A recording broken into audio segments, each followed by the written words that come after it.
Why are African countries still poor despite rich natural resources? First and foremost, it's essential to recognize that Africa is not a monolith. It's a vast and diverse continent with over 50 countries, each with its unique history, politics, and economic challenges. So while it's true that some African countries are rich in natural resources like oil, diamonds, and minerals, there are several key reasons why many of them still struggle with poverty.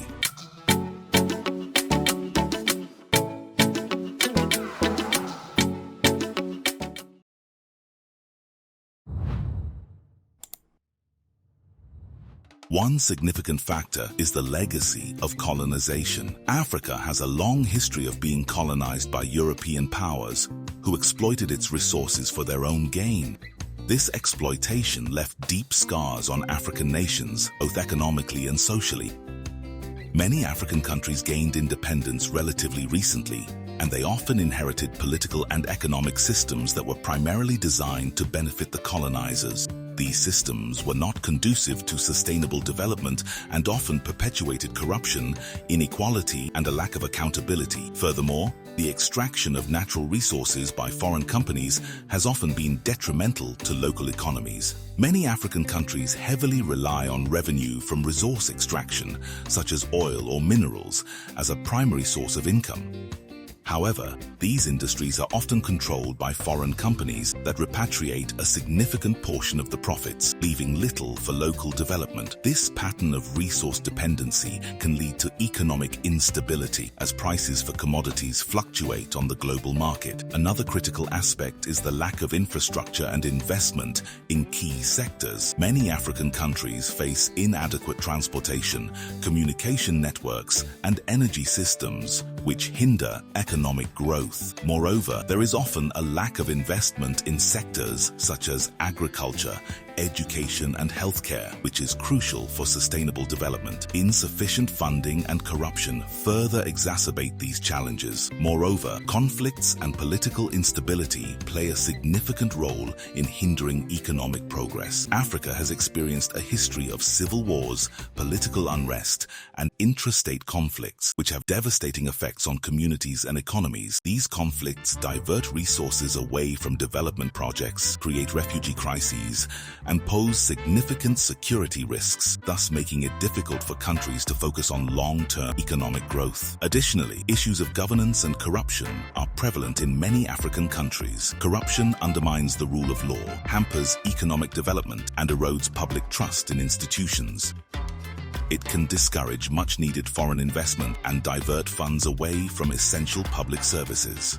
Tackling corruption and improving governance is crucial to creating an environment conducive to sustainable economic growth. Furthermore, the lack of diversification in many African economies is a challenge. Relying heavily on a single resource or sector makes countries vulnerable to price fluctuations and market downturns. African nations need to diversify their industries and invest in sectors like manufacturing, technology, and services, which can create jobs, drive innovation, and promote economic resilience. It's important to mention that significant progress has been made in some African countries. Several nations have managed to achieve economic growth, poverty reduction, and improvements in human development indicators. Kenya, Ghana, Rwanda, and Ethiopia are examples of countries that have experienced significant economic transformation in recent years through proactive government policies, investments in infrastructure, and diversification efforts. In conclusion, the reasons behind the persistent poverty in many African countries are multifaceted. Historical factors such as colonization and the legacy of resource exploitation play a role, along with challenges in governance, corruption, conflicts, and lack of infrastructure. However, it's important to recognize that progress is being made, and many African nations are working towards sustainable development through policy reforms, investments, and regional cooperation. By addressing these complex issues, it is possible for African countries to harness their rich resources and unlock their full economic potential. Solutions. What does Africa need to do to combat neocolonialism and exploitation from foreign powers? This is a complex issue that requires careful analysis, so let's dive right in. First and foremost, it's crucial for African nations to strengthen their internal governance systems. This means taking steps to address corruption, improve transparency, and enhance the rule of law. By doing so, African countries can create an environment that is less prone to exploitation by foreign powers. It will also give African governments the tools they need to negotiate fair trade deals and protect their own resources. Investing in education and healthcare is also paramount. By prioritizing these sectors, African nations can empower their citizens and build a strong human capital base. This will help create a skilled workforce capable of competing on a global scale. Additionally, a robust healthcare system will improve the overall well-being of the population and reduce dependence on foreign aid. Moreover, African governments should focus on diversifying their economies. Many nations on the continent heavily rely on the export of commodities, making them susceptible to price fluctuations and the exploitation of their resources. By diversifying their economies, African countries can reduce their dependence on foreign powers and develop sustainable industries that cater to the needs of their own populations. Another key step is to foster regional integration. African countries should work together to create a unified market and implement policies that promote intra-African trade. By reducing trade barriers and harmonizing regulations, African nations can create a strong economic bloc that is better equipped to negotiate with foreign powers and protect their own interests. Furthermore, African nations need to invest in infrastructure development. This includes building roads, railways, and ports that facilitate trade and connect different regions within the continent. Improved infrastructure will not only foster economic growth, but also enhance connectivity and integration, thus reducing Africa's dependence on external powers for logistical support.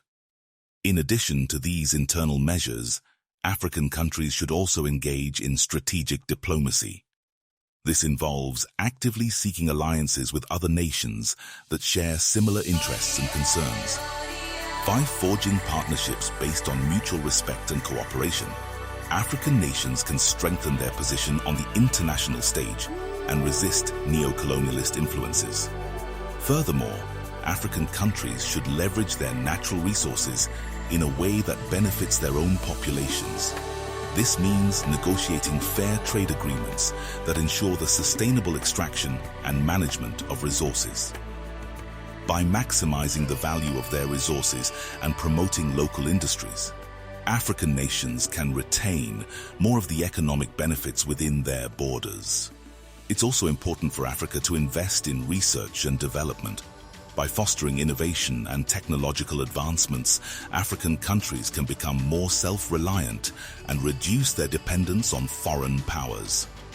This includes investing in sectors such as renewable energy, agriculture, and healthcare, which are essential for sustainable development.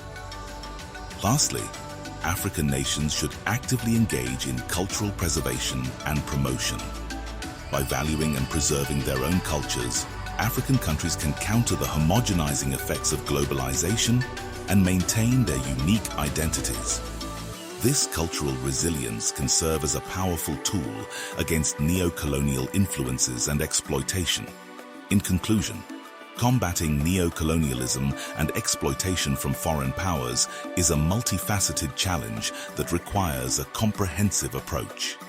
African nations must focus on strengthening internal governance, investing in education and healthcare, diversifying their economies, fostering regional integration, investing in infrastructure, engaging in strategic diplomacy, leveraging natural resources, promoting research and development, and preserving culture. By adopting these strategies, Africa can reclaim its sovereignty, empower its people, and build a prosperous and self-sufficient future. Remember, change starts from within, and Africa has the potential to shape its own destiny. That is all we had for you today. If you enjoyed this video, please give it a thumbs up and comment. Thanks for watching. We will see you on the next one.